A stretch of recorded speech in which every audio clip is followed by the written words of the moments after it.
My passion in life is to work to become an architect. Hello everyone. Welcome to the fifth episode of Student Means Study is No More, rather it's learning. Before we jump into the episode, I just want to make some things clarified. The thing is, the statement which I made, student means study is no more, rather it's learning, doesn't indicate that education is not important, etc. Whereas what I meant was, when you think of a student, it's not just about studying and writing for exams. What I want you to think is, a student is all about learning. It's all about learning whatever you have read and using it in your real life, or learning other passionable skills, which is just enormous. The limit is just endless. That is the meaning of student means study is no more, rather it's learning. Hope you got that clear. Now let's move on to the episode. Today we have a guest named Adriel. He's a guitarist, he's an artist, and an ex-footballer, and he's aspiring to be an architect. Let's see his journey, and as always, let's get inspired. Hi, I'm Adriel Thomas. I'm a guitarist and an artist from Bangalore. I actually studied in Bishop Cotton Boys School. My passion in life is to work to become an architect. That's been my passion for a couple of years now. I started off with this whole passion of architecture. It was an idea of art which has been in my head ever since I was in grade 4, let's say. Because I used to do art ever since I was a little kid. And I used to go for art classes long ago.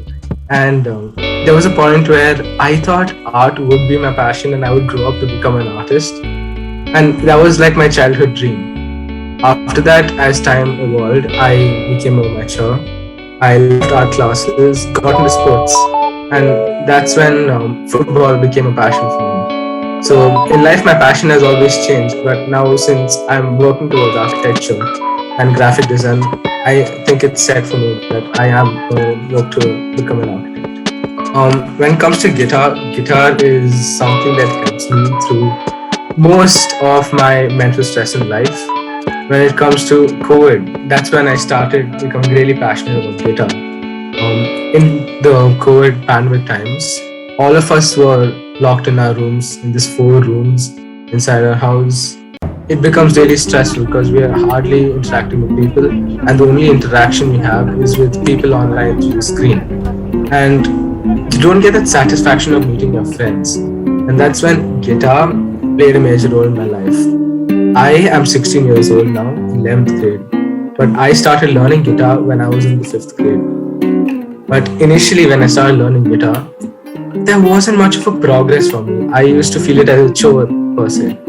But I got really into music in the pandemic.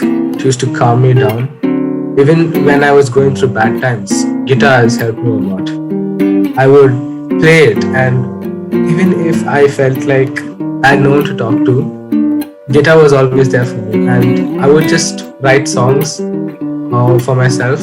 I would not show it to the world, but two of those friends of mine, I would show it to them and ask them how it was. And it would be really nice to hear a good constructive feedback from my friends, which really helped me and boosted my confidence during pandemic.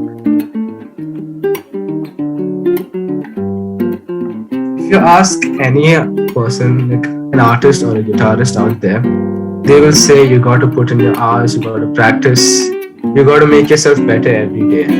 But say you're a person who is determined to do something and you really don't like it and there is no emotional connection with it, that degrades the job of what you're doing.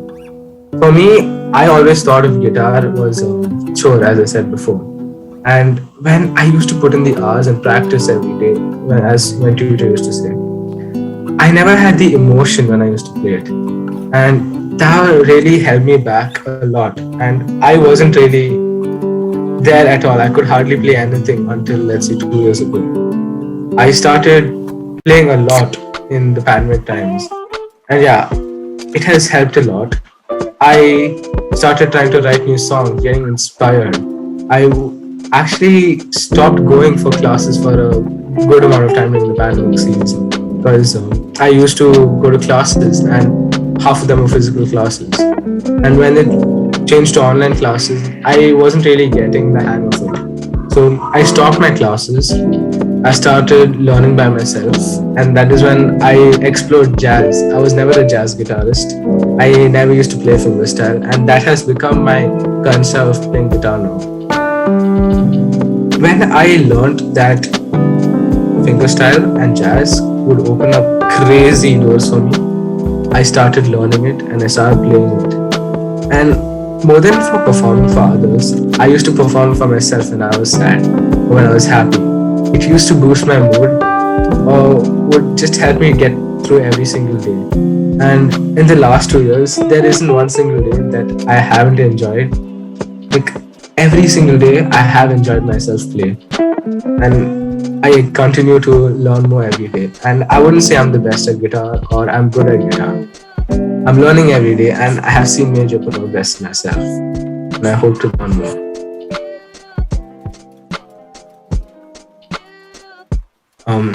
I would say hard work is one thing, but you should have an emotional connection to everything you do. You need to want it in life, not just because you're forced on, but you really need to want something in life to achieve it. Being as a guitarist, I'd say many people think that guitarists have lots of friends. That's one major flaw I have to tell about. None of my friends knew I used to play guitar. Even my teachers in school, they got to know I used to play guitar after I had to switch on my camera on the first day of school, or like when they had to hear me do a speech in class and my guitars are on my wall. Guitarists are, there are many guitarists out there. There are people who play it for the fun of it, but there are some who are like really, really talented, and if you have to connect with such people, you've got to work. So there are many instrumental friends, like many of my friends who play instruments out there. I started getting into bands with some of them in the last 2 years. I actually had gotten to 2 bands. I tried forming 2 bands with my friends. Those failed, and then I realized that I'm more of a solo person, not into bands. It works more as my style. Playing solo actually gives you more time to work on yourself as an instrumental or instrument player in general.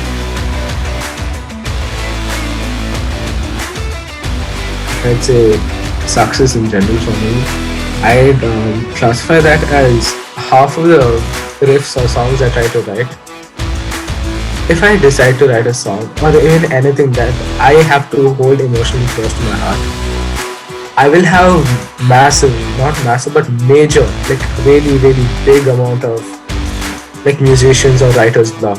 Even when it comes to writing even a simple article for my school magazine or anything in life, I will procrastinate a lot, and that is a major flaw. But when I put my heart and work at it, there will be lots of failures in that. But keep on pushing towards it, and experimenting with new things always helps. So even for my first song that I tried writing, it took me about 3 months to even come up with a proper line or like even the skeleton of the whole song. And I asked tons of friends for ideas, and in the end, they kept giving me lots of ideas. I experimented it out. There are times when I have sat at like 3 in the night trying to listen to new ways of playing and learning new songs, and miserably failing at it, but then it helped me in the end.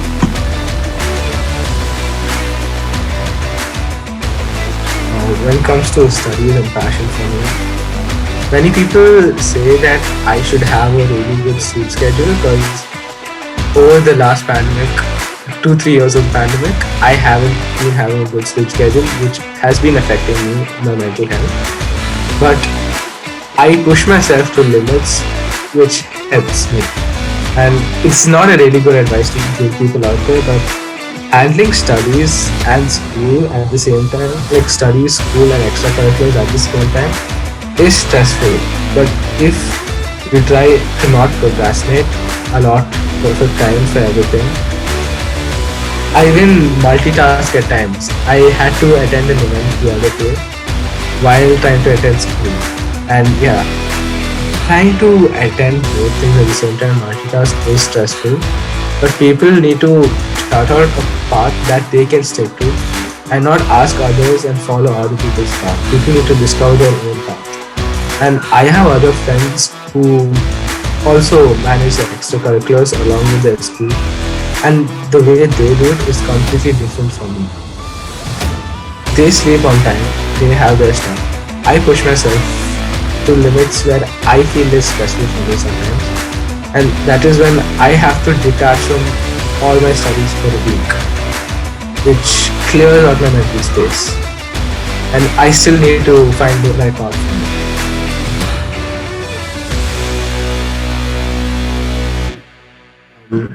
For me, I have been criticized and complimented both.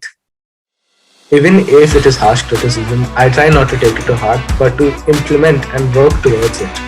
And if it is clashing with my style, I will not completely follow the criticism, but I will take it into consideration that yes, this is something that people look at, and it is a small detail, but only if a person has the tiniest of attention to details, art, whatever, even art, music, any field in the world, if you have the tiniest of attention to detail, it's only then when you can attain perfection. And perfection is never 100% in life. It's always a scope for doing more. And I've listened to criticisms from, I think, even family members and people saying it isn't good yet. It isn't up to the mark that they thought it was. And some people say that they have to add a bit more of another style into it. I take the criticism. Yes, it does hurt sometimes. But moving past all the negative criticism and trying to find the constructive criticism in that is the goal of achieving things in life. And when you are surrounded by people who keep on congratulating you and giving you compliments all the time, you kind of start to shadow yourself with your compliments. And it puts you in a world where you think, well, yes, I'm good. I don't need to do anything better. But instead of surrounding yourself with people who compliment you, it's better to surround yourself with people who can criticize you. Because as a famous quote said, always be the person who's not the smartest in the room. Because if you're the smartest in the room, you're in the wrong room. And that's a quote that I stick to.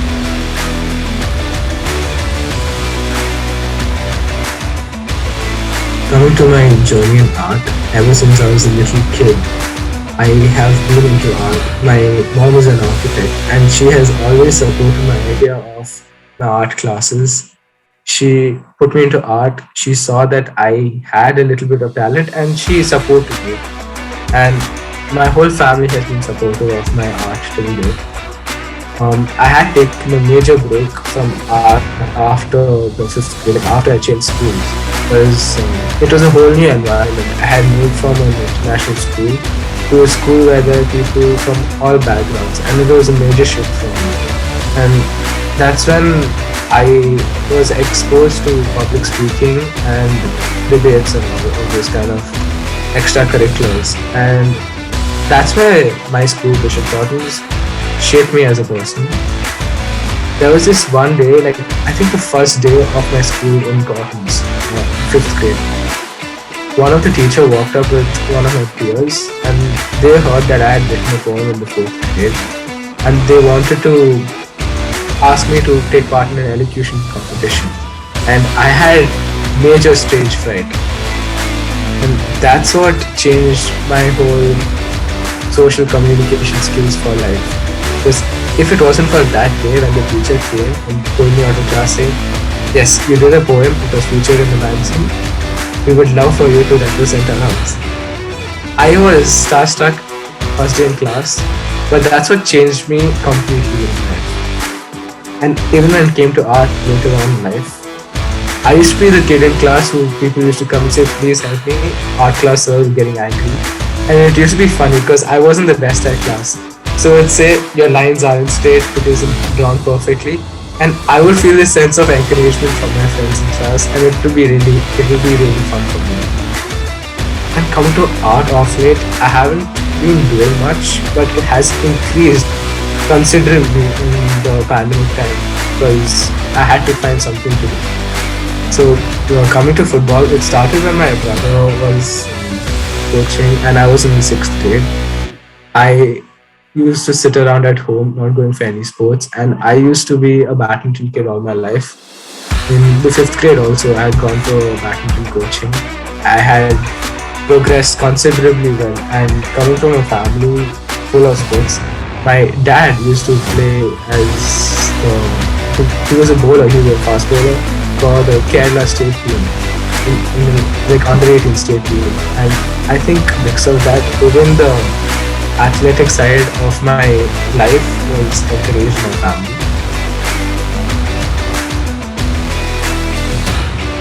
To be honest with you, stress is a concept to me is not foreign at all. It is there in every single day of my life. From school, from even guitar, when I am not able to master a song that I really wanted to learn for a long time.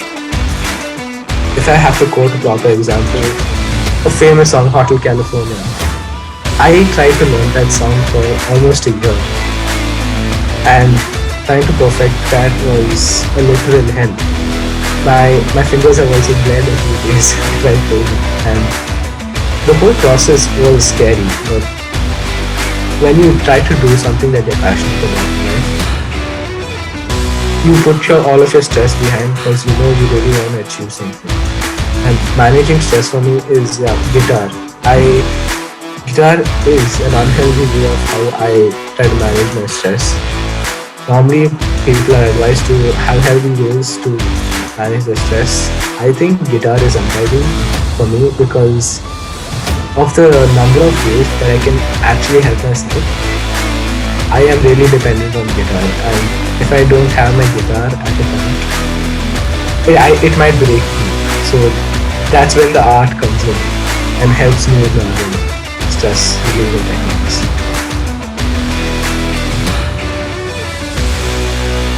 My advice to people out there who are trying to multitask and do things, procrastinating is bad, but it's not necessary to not have it in your life because it's the natural behavior of all humans. Try to minimize procrastinating in your life and prioritize the things that mean most to you. Yeah, and also don't let emotions cloud your head. Think with your head and not with your heart at key emotions in life, and that's going to help you.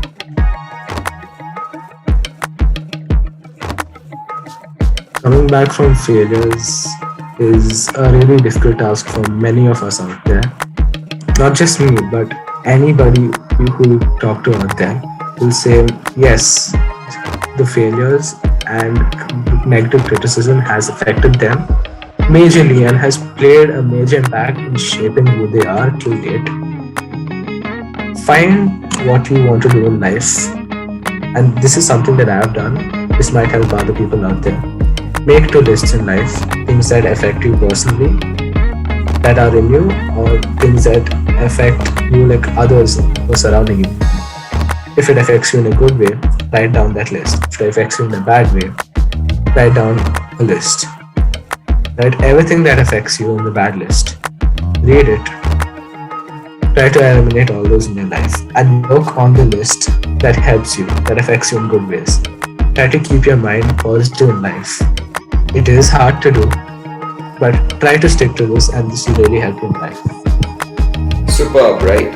I mean, we clearly saw his journey, his downfalls, his success, and how he manages time, he manages study, etc. So I felt this was a complete whole discussion. So first of all, I would like to thank Adriel for accepting this and also, more importantly, sharing your clips and your journey. So I would like to thank you once again. You have become a part of this series. So I'm sure all of you are inspired in some other ways to do something what you love.